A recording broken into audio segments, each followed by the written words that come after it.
старейшей белокаменной арки в парке Петрова знает, пожалуй, каждый казанец. Это настоящий символ местного порохового завода, одного из оборонно-промышленных предприятий страны. Красные ворота построили в 1888 году в честь столетнего юбилея завода. А уже этим летом Казанскому пороховому исполнится 236 лет.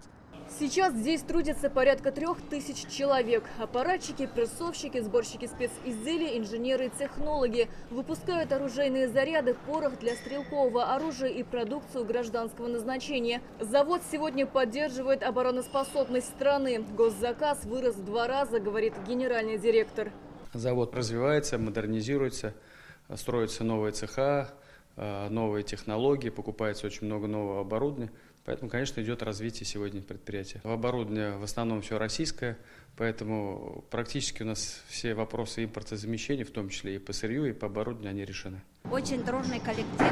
Новенькие девочки поступают к нам, их тоже учим. Зульфия из Башкортостана. На пороховой завод пришла по объявлению 7 лет назад. Сейчас собирает основания для зарядов. За ней устроился и супруг, флюр-грузчик. Я говорю, давай устраивайся сюда к нам. Он говорит, я только водителем умею работать. Я говорю, научишься. Я говорю, такие красивые места, здесь лес этот, как будто ты в Башкортостане у себя в деревне, в лесу живешь. С утра приезжаем, вечером уезжаем, на обед вместе ходим. Иногда спрашивают, вы в заводе, что ли? Познакомились, вместе ходите туда-сюда, вместе обедаете. Я говорю, мы уже 35 лет вместе живем. Амир пришел на предприятие 3 месяца назад, сразу после окончания КНИТУ КХТИ. Еще студентом планировал карьеру на пороховом. Хотелось бы помочь родине своим присутствием здесь. То есть я чувствую, что у меня хватит сил, компетенций, которые вот вследствие образования у меня появились. Внимательность нужна, планировать надо уметь, расчетливость.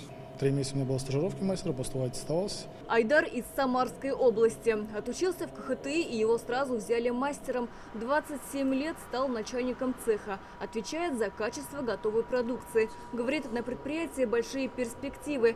Сейчас 80% руководящих должностей порохового занимает молодежь. Очень большие перспективы на этом заводе.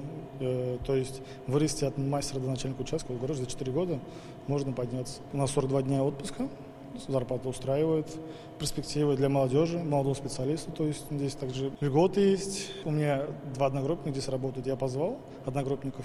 Сейчас заводу не хватает около 400 специалистов, аппаратчиков, сборщиков специзделий, слесарей, электриков. Берут и без опыта. Предусмотрено ускоренное обучение. На виртуальных тренажерах показывают процесс производства, отрабатывают аварийные ситуации. Программы были переписаны для того, чтобы можно было в короткие сроки обучить человека и уже чтобы он имел доступ к самостоятельной работе. Занимает это сегодня от месяца до 3. Раньше было до полугода. Средняя зарплата на заводе 90 тысяч рублей. Здесь действует расширенный соцпакет. Предприятие предоставляет сотрудникам отсрочку от армии, компенсацию за оплату арендного жилья, бесплатное питание и вахту. Те, кто работает на вредном производстве и имеют 15 лет общего стажа, досрочно выходят на пенсию. Ирина Васильева, Рамзиль Гарипов, ТНВ, Казань.